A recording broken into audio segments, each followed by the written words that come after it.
What's up, everybody? It's your boy, the third Da Vinci twin. Welcome to another episode of Point and Laugh, the magic show where I make you a better deck builder and a worse person via the moderate application of mild shame. This week, we got a Nekusar player who needs to talk less and salt more, followed by a Ragost deck whose comfort food is mass land destruction. And finally, we teach a mono red player how to count so high they have to use both hands. Thank you all for your time. For everybody who subscribes to this video, I will allow my editor to play 1 additional minute of Uma Musume. Mango, stop putting it all on Gold Ship.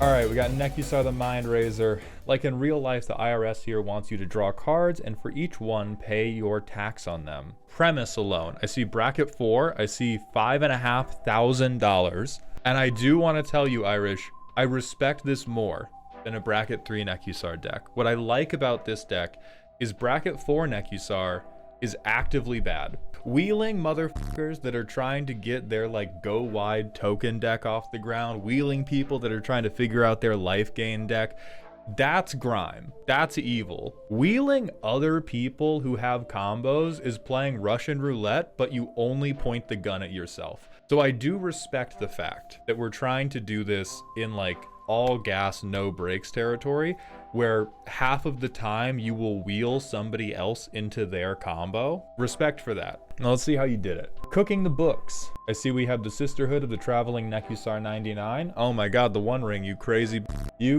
bastard. Oh, dog. If we're in bracket 4, we can't have fear, Irish. We can't be afraid of discarding to hand size. We certainly can't be afraid of losing life. They just have to die faster. Right, government interventions, deflecting SWAT, propaganda, ley line of the void, and struggle for project purity. Okay, so like most actual government intervention, it's not effective. What's happening that you think you need propaganda? What's happening to you? Or especially struggle for project, what? Because I'm imagining if this is government intervention, it's to stop people from hitting you. What could be happening in bracket 4 that you go, clearly 2 rad counters will stop you? 90% of the people at my shop are creature decks. Well, right, but why don't you just win before they... It's more for the draw effect. No, I'm sorry, 4 mana for 1 extra card every turn cycle. I'm gonna pull up a card. Hey, is this guy in your deck? Oh, Maxothon, I know it's 3 extra cards. Is this guy in your deck? He was, so we don't have him, but we have Struggle for Project Purity. Absolutely not. Okay, then we have IRS Agents.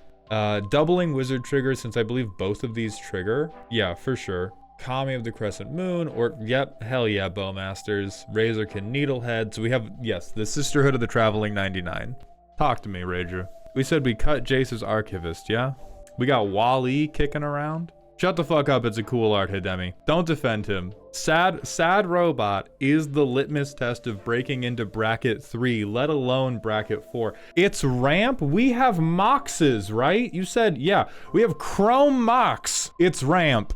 I got nothing, TBH. All right, so we're killing this guy with hammers. I am partial to all the suggestions of where is the infect at, my guy. So we have 14 wheels. So whoa, these aren't even all wheels. Oh boy. Oh, we'll talk about that in a moment. It's like the old man that's been there for 30 years. So this is the rent controlled housing and they've just never sold. All right, well, they're gonna sell now. So let's connect the loop on why you should throw Anthrax at everybody and why you shouldn't play propaganda. If you're getting hosed by creature decks, it generally means that it was there at one point. Why'd it go away? What happened? Did you win too quickly? Are we trying to navigate a bracket 4 deck that also doesn't make people too angry? Because that involves moving across state lines and finding a new LGS. We have the puzzle box, Chowder. We have the puzzle box. We got all the tutors. It was before I wanted to up the power and I wasn't the biggest fan of poison. Okay, you know what? If you personally don't like it, I will rock with that. Okay, Dream Fracture's crazy, dog. I know what you're going for. But holy shit. I don't even know what Merciless Poison... If the card's name is Merciless Poisoning, if this does infect... Oh no, this is Toxic Deluge. Okay, chill.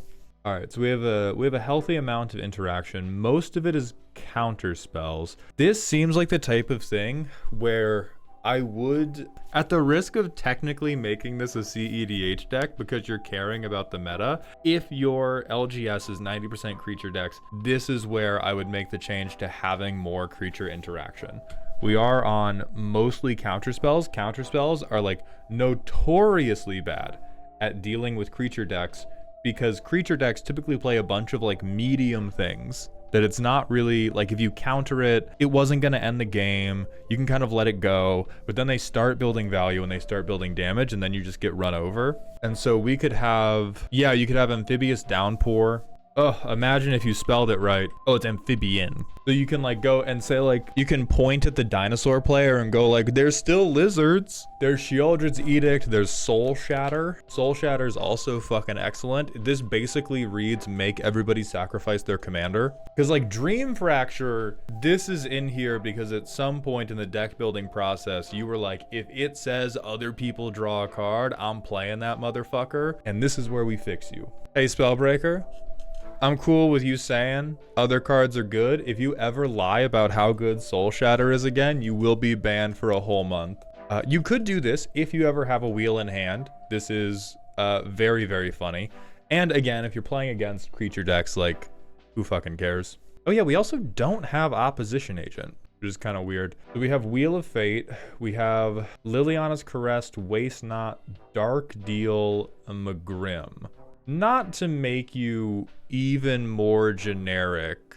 Do we not like redheads? Do we not like redheads who raise us an undead army? I'm not the biggest fan of the God of Salt, and yet you're playing Nekusar Wheels. I think we do have to have a come to Jesus moment. We have to come together and we have to talk about where your emotional proclivities are at, because we're doing like all gas, no brakes, except for anything that makes these people feel bad. We do have to confront that if we're going to be in bracket 4, because after like the third card where we go, this isn't my dream, we're really starting to hold ourselves back. Your deck is an industrial salt machine. We can't be like, oh, I don't like Infect, I don't like Turgid. By the way, discard your hand, take 20 damage. And especially in bracket 4, like bracket 4 is kind of, you're not allowed to be salty. Me personally, like I think once you get into bracket 4, you're no longer allowed to have like, oh, I didn't want to play against that. Bracket 4 and bracket 5, you're just saying, I want to play Magic. Now again, if your dream of how this deck operates, so are the rules, is the sandbox we're playing within, I only want to win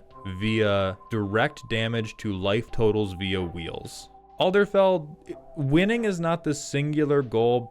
Bracket 5, winning is the singular goal. Bracket 4 is like, winning the way I want to win is the singular goal. And so if Irish wants to win in a very specific way, we can do that. But we are kind of like handcuffing our wrist to our ankle and then trying to run a marathon. But are those the boundaries of what we want to play? And we want to deal damage to life totals. We don't want it to be infect, and we don't want to do things. So you want to win via a wheel. Okay.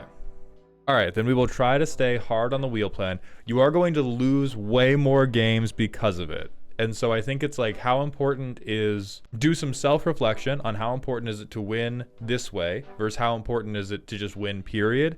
If you just want to win, period, she's here for you. But if you want to win the way you want to win, that's totally fine. None of this would be possible without support from our highest tier Patreon members, so please join me and Little Nadu as we take a moment to thank Badger King, Sussedin, Christian B, Ryan A, Adam S, Solar Movie, Biggest Dickus, Kyle, Jess HW, Alpha Dog 2064, Crimson Viper, Zelenor, Otterfire, Dad Out for Milk, Kyler P, Bolus Brigade, Derek H, Phelan, B Leave, Dungeon Masters Consortium, Zach G, Bobby Joe Lord, Talamar Von Geist, Troper and their 37 different identities, Bradley T, Bo, Beefcake, and Silky Wilkie. Thank you all and enjoy the video. Hi everybody, welcome to the Mango Money Moment, a new segment that exists only because YouTube has told us that if their automatic mid-roll placer doesn't believe that my video has enough dead air in it to constitute a transitional phase, they will not put monetized ads in the middle, which can really cut into the editor's leak budget. So we're gonna have these moments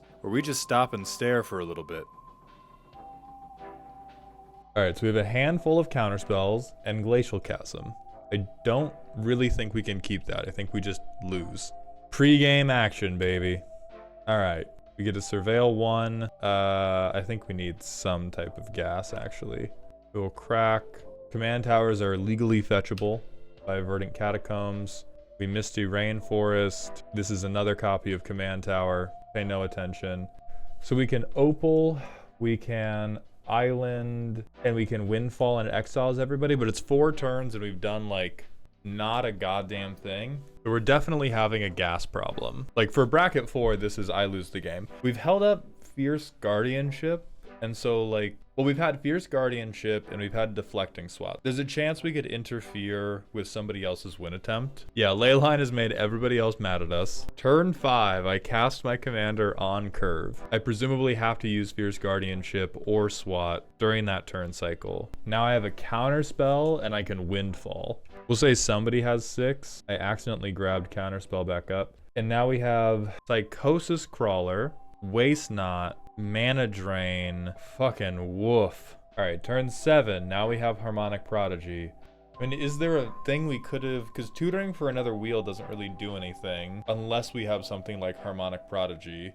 We have like a counter spell. We've been hitting land drops, so we could like do Harmonic Prodigy, Psychosis Crawler. We're fully tapped out and we just tell the table like, hey, if you leave me alive until next turn, we're all going to explode. And I have Bowmasters as well. Oh, here's fucking Sad Robot to ruin our day. Okay, here's what I'm gonna recommend. What you have right here is a bracket 2 Nekusar strategy with bracket 4 Nekusar cards. The goal of our deck, based on how it is built, is to kill a family by Dutch ovening their house. We are trying to turn the pressure up 1 point of damage at a time, such that after 3 to 4 turns of enforcing our will, every card drawn now represents 4 damage. Oh my god, that's so scary. If we want to be bracket 4, we have to be able to compete with like a Thoracle win.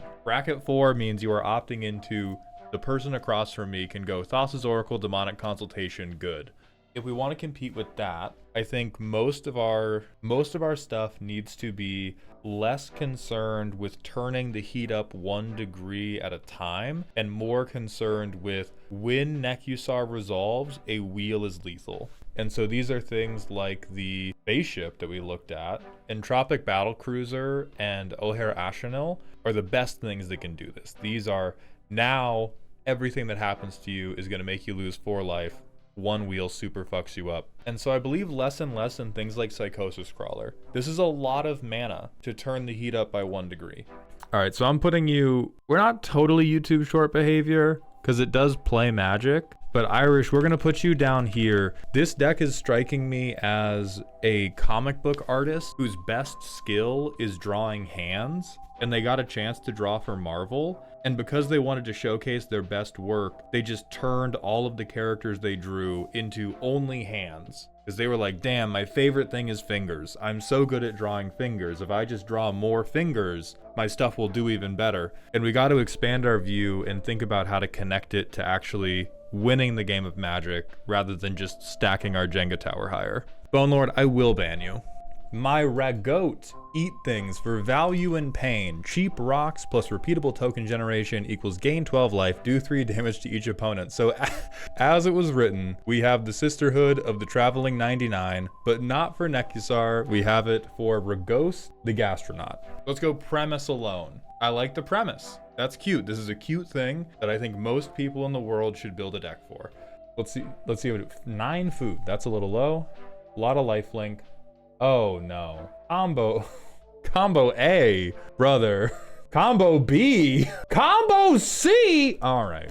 What the fuck is going on here? What do you mean I'm not like all those other Ragost decks? I'm worse. I don't know if this is spooky. A 3rd combo has hit the deck list. FDA mandated interaction, no primer to avoid revealing how shitty they are. We have a little bit of make tokens, use tokens. We have 3 pieces of protection, so this shit is not happening. Tiny little bit of ramp, but our commander's 2 mana, so like genuinely this deck does not need ramp. Value pieces, what are these? You did not just show me the Karn Mycosynth lock and then ship me a fucking Soul Sister in your value section. This can't have happened. This is a joke, right? I may have done, you son of a... Then we have Tarian Soul Cleaver, which super doesn't fucking matter. He has Revolution. Wait, we have Sir Ginger? Oh, sure. If anybody plays their Super Friends deck, I'll trample over them for 1 billion. We have Sabine's Reclamation. So we have to recur a bunch of artifacts because we only have 9 actual fucking foods because over 10% of our deck is spent on infinite combos. We have Duretti. Nah, huh? Explain yourself. To activate Ragost? Okay. Okay, good explanation. We have Treasure Nabber. This is funny. I support stealing mana rocks in whatever context they happen in. Okay, so I don't like anything you've done here. I don't like a single fucking thing you've done here. I think you have butchered this beautiful chef. Like, you have taken Gordon Ramsay, murdered him, and surgically affixed his head to a Terminator robot. All right, me when I cleave souls. I have power armor now. I have Ragost. I have Sir Ginger. I have more power armor. This is a 5/5 now. I have a treasure. So many fucking tokens in this deck. I tap to... Does this have lifelink yet? Yeah, we would have gotten a lifelink counter. Okay, so we can move this over and get rid of its restriction. So we can get rid of prize statue, untap Ragost. Hell yeah. We can sack this treasure, deal 3, untap Ragost, because he has lifelink. So now we're gaining a ton of life. Deal 3, untap Ragost. And now we just fucking hang out. We hang out with the whitest interaction package this side of an HOA. Great. I passed my turn. Excellent. Now we're probably fine, right? Like if we get an artifact each turn now, and we have a lifelink counter on this guy, turn 10, everything comes together as long as nobody was mean to us. I guess nobody mean to us twice, because we could have reprieved a damaging spell. All right, so we have Gaffer. We don't have our colors fixed, so we're gonna have to mull that one away. We again do not have our colors fixed. We go down to 6. The Ragusi. We play this. We get a basic to hand. Look at that. We're so awesome. I think both of these are part of combo B. When you gain life, we can convert so we can get an artifact back. What's the backside do? Fucking nothing. So we can loop this a little bit. Okay. The core problem that I'm seeing is we have a lot of the deck. A lot of the deck dedicated to infinite combos, while the rest of the deck is dedicated to this kind of like piecemeal shoot you one at a time. And I believe we would benefit greatly from hard committing to one or the other, because what we don't have is card draw. We have, let's see, Scry from Sir Ginger. We have Duretti to draw, but this is just selection. And then we have Halia, the Gaffer, and Exemplar. So we have like 4 sources of drawing a card. That's not the point, Mind Goblin. The point is that dealing 3 damage does not matter when somewhere in our deck there is infinite damage. Like if somewhere in our deck is infinite damage, us going like, oh, check me out, I gained 6 life and dealt 3 damage to everybody, is totally superfluous when Gamble's not in the deck, and it creates this very, very large variance in how the deck is going to play, which makes it very difficult to bring these decks to Gen Pop. So if this is an extremely dedicated table that you know that like everyone's fine with super high variance decks, that's chill. But if we have 3 separate combos where like we can talk all day about, yeah, Academy Manufacturer you want in the deck, like all of combo A seems pretty reasonable. That maybe Clock of Omens? Like Clock of Omens seems just in here for the combo. Krark Clan Ironworks, sure, it's not in here just for the combo. Nuka-Cola Vending Machine, you'd want it here. I only play at 1 table and 1 person played out 4 extra turns and failed to win as context. Okay, so if we're at the level where combos are acceptable, then the question is like, why would we ever play Leon and Elder instead of something that draws to one of our combo wins? This is like draft unplayable. We might get a tertiary Ragost untap at some point, but it's kind of the way I like to think about decks is I think about you're building an NBA team. Not every player is going to be at the exact same level. Somebody's going to be the LeBron and somebody's going to be the Insert any basketball player because they're not as good as LeBron. Leonin Elder is like not making his middle school basketball team. And so if we want to deal with a Boros deck in really high power, we need more ways to draw into our combos or disrupt other people's combos. Like Dispatch is crazy work, dog. We have 12 cards in here that is, if I play these cards, you explode. And then we have a lot of stuff in here that is just the most like you found this card while cleaning your garage ever. So the stuff that I like, that I think is good and effective and useful: Battle of Bywater and Expel the Interlopers. We love one-sided board wipes. Ragost is very tiny, and so you get to make these one-sided interaction very, very easily. T45 Power Armor is cute as hell. It's a bit inefficient, but maybe this can be like a bench warmer for our NBA team while Nuka-Cola and Academy are the LeBron. Oh no, so we can loop extra turns. You're going to jail, man. Get the fuck out of my face. Great deck, make it better. Have a very good time once you can morally accept consistency into your heart. Thank you for the submission. Ah, it's Moraug. Okay. So landfall extra combats. All right, Bolus, let's talk premise. Because your primer talked about, I either want to chain them together in a bracket 2 kind of way, or I want them to go infinite in a bracket 4 kind of way. I just want to shut this conversation down with, if you want bracket 4 mono red combo, you are playing Godo. I am sympathetic to your desire to do other things. There may be an infinite Moraug combo that is pretty easy that I don't know about. In general, if we want to do scary mono red, you are doing Godo, or you are laying down on the floor and letting everybody step on you. For chaining together in a bracket 2 kind of way, I don't think that exists how you want it to. I think the way a bracket 2 Moraug combo chain exists is I get a second combat, or I get a third, maybe a third combat, but we want to build a deck such that the second combat kills you. So that's what I would be angling towards. When you untap with Moraug, do you want to win, or do you want the table to be afraid that you might win? Just on a vibes level, before we get into cards at all. Do you want them to be like, oh fuck, he got it? Or do you want them to go, oh shit, maybe he has it? Maybe. Okay. Then I think we want to be in bracket 2. And I think for this to function in bracket 2, we actually don't want all of these extra card draw things. We want the best ones. But for the most part, what we want is we want creatures that will turn 2 combats or maybe 3 combats into you're probably dead. So like round 2, I don't know. Combat Celebrant, sure, he's the OG. Aggravated Assault will go infinite with a number of things. Nahiri's Lithoforming and Hugh the Entwood, these are really funny.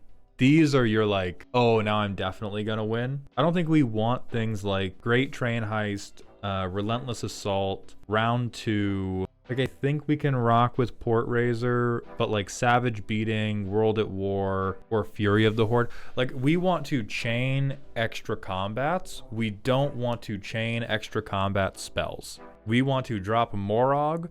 We want to drop 1 land on the table, and we want to have 1 other source of extra combats, and everything after that just has to be like, these motherfuckers hit hard. Because who hits hard? I see 14 cards for Fight Better. So we have First Strike, they don't take damage, they have Trample. Landfall, they get +2/+0. The legendary creatures get 1 additional damage. Okay, 2 additional damage. I like this. This is compelling. Haste. So none of that is... Only Berserker's Onslaught is really like, oh fuck yeah, they're good at fighting. Fight fans. We have Bad Krenko. We have Star Athlete, who, alright, with like 10 combats, this is pretty fucked up. Otherwise, it's a goddamn 3/2. This is Gregory the Guy. I see the vision with Urbrass Forge. I would see the vision for Delina Wild Mage if this section was not only 9 creatures long. This guy, Bolus, I love you, right? This guy sucks. Quite frankly, this guy sucks. We're in red, we got dragons. We got entire ass sky lizards with big mouthfuls of teeth ready to eat somebody. We do not need 4 mana deal 1 damage. Okay, Scare Tiller is quite cute. Genuinely, I think this could just be replaced with like Zell.